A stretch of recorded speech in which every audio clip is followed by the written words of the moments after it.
Hey there, fellow garden and travel enthusiasts. Today, we're going to talk about a fascinating phenomenon called capillary action.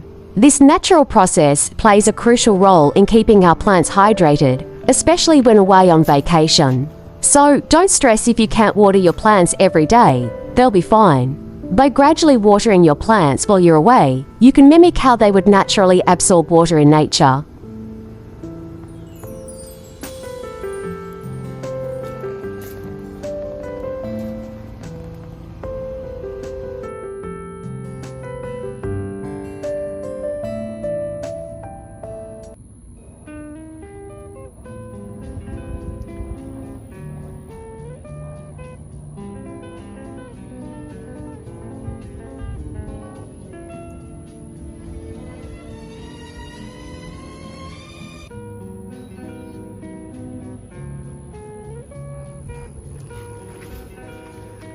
Cover it up so reduce water evaporation.